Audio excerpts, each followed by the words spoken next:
brought to you by Brand South Africa.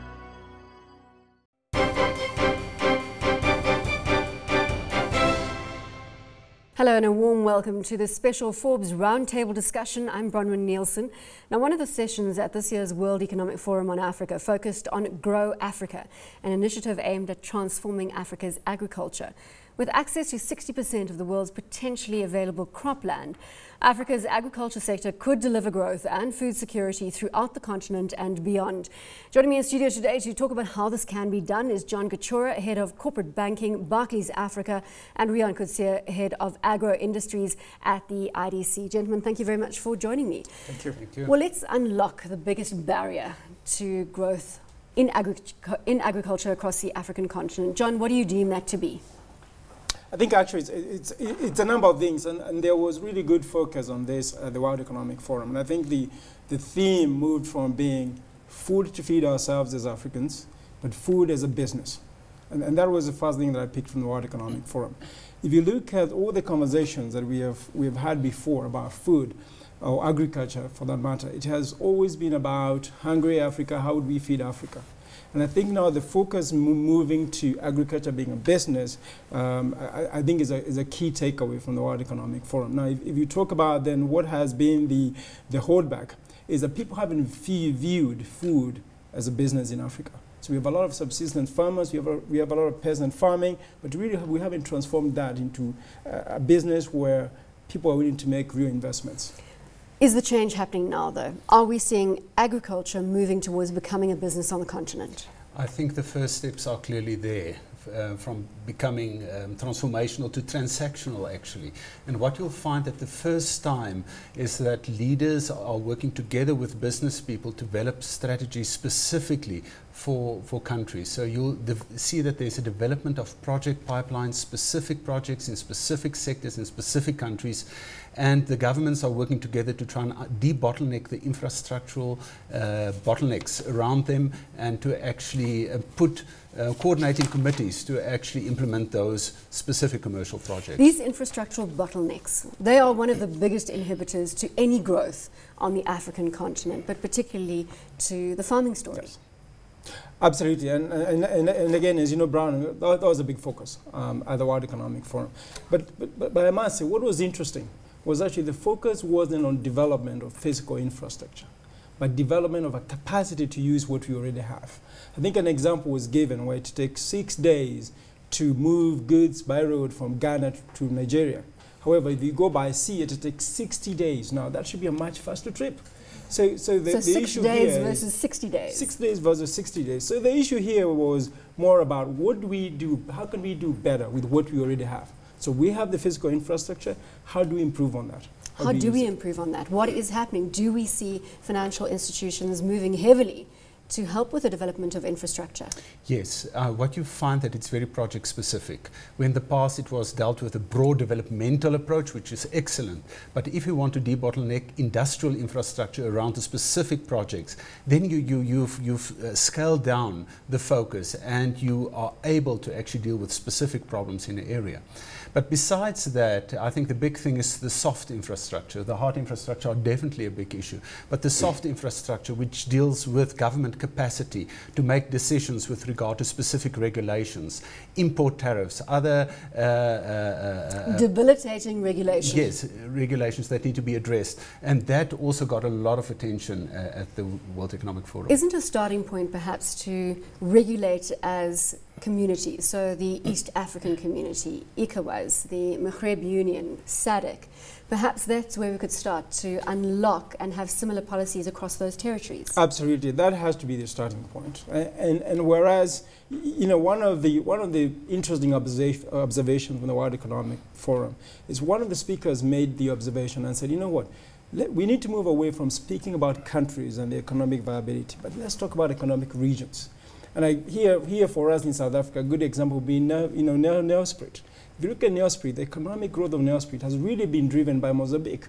It's no longer a South African-driven economy. So how do we as regions make sure that we break those barriers, those boundary barriers, from a tariffs perspective, from those soft infrastructure issues, to make sure that that business thrives? So back to your point, It is really for governments to work together in regions to make sure that economic growth is not treated as a country growth, but as a regional growth. How far off are we having the soft infrastructure working in cohesion across, and let's talk about the regions rather than saying each individual country, because I think that's some way off. But regional integration from a regulatory perspective to help agriculture, is that there? Not yet. I think there's definitely a will to move closer to a synchronization of policies, and there's a willingness to talk. So that's definitely good. But there's always been a willingness to talk. Everybody can sit and have a continued conversation around this. But what is interesting at this stage, it is actually private sector who's very actively involved in developing these discussion points. And they come forward with very frank arguments of what is required where. And it's done not only within the regions, but within value chains within the region. So you need commodity-specific approach for sugar, for maize, for wheat, and all of those specific issues need to be addressed, which I feel is encouraging. Should you bring up a very valuable point there, Rian, is that perhaps you need to regulate around the commodity itself. So specific regulations for potentially maize, for sugar. Would that work, John, in the agricultural space? Well, I think it would. But again, the key, Bronwyn, is to move from food being an emotive, feed the people issue to being a business. And I think that's what Rian is saying. You look at certain commodities like sugar. Sugar has over time moved away from being a food to feed our people to being a business commodity, right? So that's one easy one to regulate, right? If you look at other things that we do, you know, just regular staple food, the moment we move it away from being an emotive, let's feed our people issue to being a business, then you can actually regulate. You asked an earlier question about are governments making the efforts. I think you're right. They have been talking for a long time. But again, back to it becomes an emotive, quite often an election issue, right? And therefore, governments wants to make sure that they're protecting their local, their small farmers, making sure they have the sound bites about feeding their people, and that becomes a political soundbite. Once we move it to business, where private sector can drive that business, then we can go to regulating commodity by commodity basis. I would say that the success would be measured in whether there are actual private investment in these sectors, meaning whether agriculture will really become an asset class. And what are we starting to see private investment? I'm pretty sure, and we've engaged a lot with private sector investors, private equity funds who are very keen in viewing agriculture as an asset class, and we see actually the investments. What, however, is lacking is quite often a layer of very patient capital, a layer of softer type of finance that is catalytic to processes of this nature. I think for us, if I may, I mean, for us as a bank, as you may know, Absa Bank here in South Africa is probably the biggest agricultural bank in South Africa. And we're taking those learnings to develop agriculture in the other countries. So what we are doing is taking the experts from here, helping hire experts in certain countries that are going to help us build the business for investing in agriculture. So back to your point, agriculture is becoming a business we're interested in investing in. And public-private partnerships are definitely the way forward. But the big challenge, of course, is the extensive subsistence farming across the African continent. How do you turn that into a business? Rian, perhaps you have some thoughts. Well, it is actually an opportunity. I think what the rest of Africa have and we don't have in South Africa is really how small-scale farmers are actually working together with agro-processor through outgrower models and contract farming models.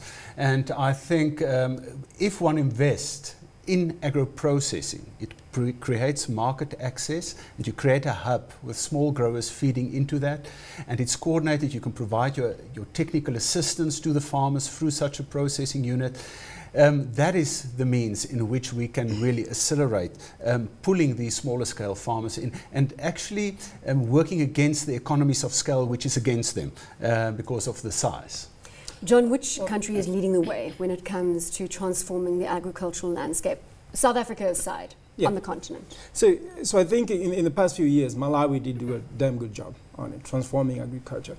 But back to the earlier question you asked, I think if you look at one of the participants at this, a few weeks ago, World Economic Forum, Walmart featured quite prominently. And one of the things Walmart said is they have changed their sourcing methodology from their global sourcing to local sourcing. In other words, working with the local farmers to develop them. And I think that's where you start. It is making sure that the value chain fills up. The value chain is one that can go down to the bottom, right? So that the big mega companies become more of agro-processing as opposed to them So we're being talking the farmers. Beneficiation here. That's effectively what we're looking for. They need to be, the big conglomerates and agricultural companies need to do the beneficiation, not do the farming themselves. They have to find a way to source their farming from these peasant farmers, to find their product from these peasant farmers. Putting the same question that I asked John a moment ago, the hotspot that you deem in terms of agriculture on the African continent? I think if you look at the World Economic Forum Grow Africa initiative, it's quite clear that Tanzania is taking the lead. The Southern Region Development Corridor that they've developed together with the private sector, they've identified a number of projects, whether it's in cattle ranching, whether it's in sugar, and created the infrastructure value or the connection points through the infrastructure, and they currently already established some catalytic fund to actually kickstart those initiatives. And I think together with Vietnam, which is outside our continent, and Tanzania, are used by the World Economic Forum as an example to develop PPP mechanisms of working together. What about technology? Technology obviously is transforming the way we do everything, and of course farming in South Africa particularly is very technical. Are we seeing technical equipment deployed on the continent helping farmers transform the way that they do their business? Absolutely.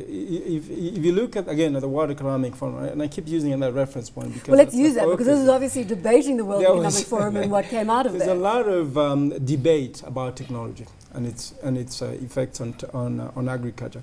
I think what we're seeing is, first of all, the large equipment manufacturers are driving their business in Africa. The John Deeres, the Caterpillars of the world, they become very prominent on the African continent. GE was there talking about what they want to do in agriculture as well. So you can see the manufacturers are focused on this on this continent quite healthily. Now, speaking of the other country that I think has done quite okay on agriculture would be Ethiopia. I'll give them an example. They have done huge investments on reclaiming land for sugar. And today, if you look in Africa, I think outside of maybe South Africa, I would say Ethiopia has the cheapest production mechanisms for sugar, and that's through technology. John, you bring up a very valuable point, and after the break I want to chat about the Ethiopia Commodity Exchange. Absolutely. Because I thought that was a brilliant example of how the agricultural landscape on the continent is transforming. We're going to a short commercial break. More on transforming Africa's agriculture when we come back.